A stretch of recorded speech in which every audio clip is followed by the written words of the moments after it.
So, happy Halloween, everybody! This is an extra video, as you can, well, clearly tell.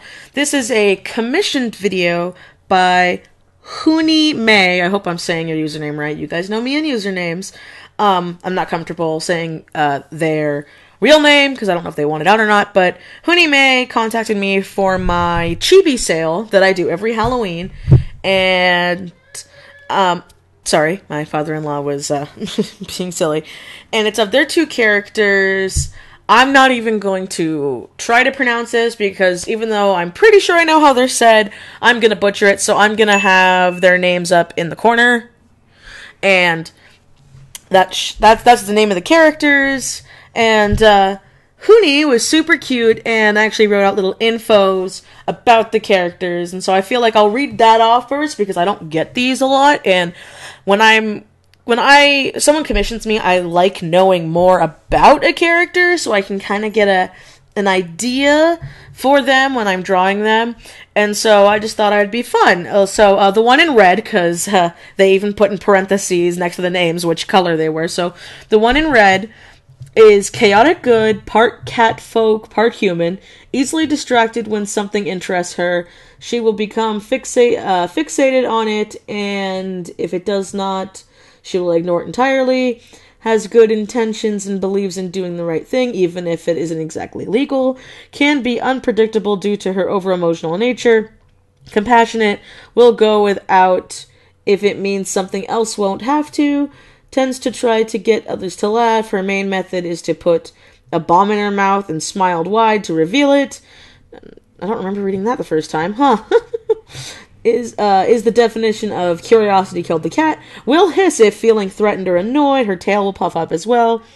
Takes the suffering of others, particularly friends and family, quite badly. Becoming enraged or depressed if she cannot help in some way. Alchemist class, specializing in bombs and healing magic, also tends to tinker with steampunk-esque contraptions, tends to run around on all fours, only walking on two when it's completely necessary, stubborn, incredibly so, feeling obligated to keep track over the black and white one, the other one, and make sure she doesn't cause too much damage. Deep down she feels sorry for the black and white one, and guilty for giving her sentence. Okay. So she treats that one again as she would anyone else unless the situation calls for her to become more firm. The idea for her was inspired by the idea of the heart as well as the mutagen potion and beast morph archetype from Pathfinder. See, I probably butchered that. This is why I can't do scripts, because I'm reading this word for word.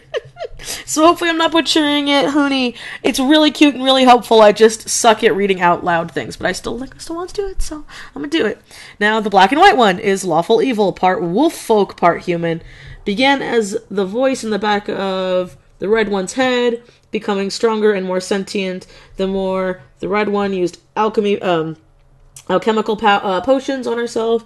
She and the red one got to the point where they both fought for control of the shared body until the one I'm reading about right now, gained enough psychic power to unattach herself, being thrown from the red one and given her own form.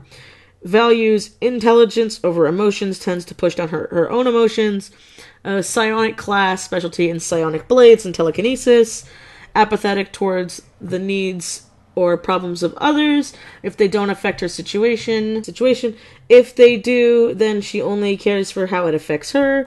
Feels no remorse for taking a life if it happens in her quest, much to the red one's dismay. Stated she only puts up with and keeps the red one alive since they're both searching for the same person. The red one to kill them and the black one to continue their misguided teachings. Very rarely shows any outward emotion other than apathy or vague annoyance. If she was to somehow feel strong emotions or go through emotional turmoil, her powers will become amplified and she will have little to no control over herself. Will only run on all fours if she needs to get the top speed, otherwise she will be upright. Doesn't understand humor and thinks it's useless. The idea for her was inspired by the idea of the mind as well as Mutagen Potion and Beast Morph Archetype, both from Pathfinder. So there's some info and also examples of why I don't write scripts. I probably butchered that so bad. I'm very sorry, honey. Hoonie.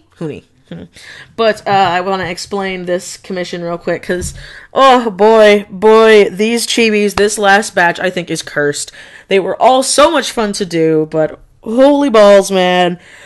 I've had this file corrupt on me. Not just the one for Hooniemay, but all of them for my second, well, technically it's my third batch. For this batch, at least 3 times this month, at least, where I've had to completely start over from scratch every time, and that's with backup files. I don't know what's wrong. My computer's starting to give me panic attacks because of this.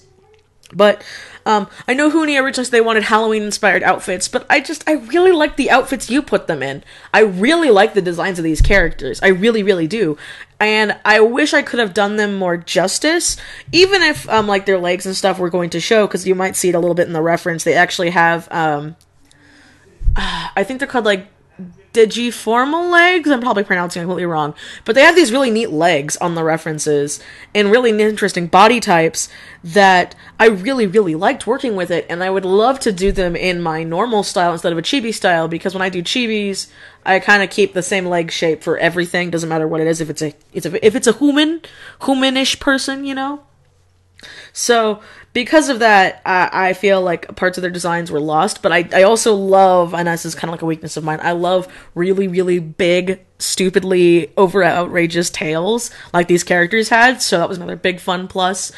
And all in all, this current commission was a lot of fun, and I really hope that you commission me again in the future. And happy belated birthday, because Hoonie said that they bought this as a birthday gift for themselves, which their birthday was the 4th, but I didn't find out about this until afterwards. I would have tried to push it a little bit faster, but I really think it's super sweet when people want to, like, commission me for their birthdays, because I've done that where I'll be like, oh, I really want art for my birthday. I'll just sneak an artist some money and be like, it's a birthday present to me. So I'm happy to know, like, I'm not alone in that aspect. And all in all, I had a great time. Happy Halloween. And I hope you guys enjoy. And as always, I will see you next time. Bye!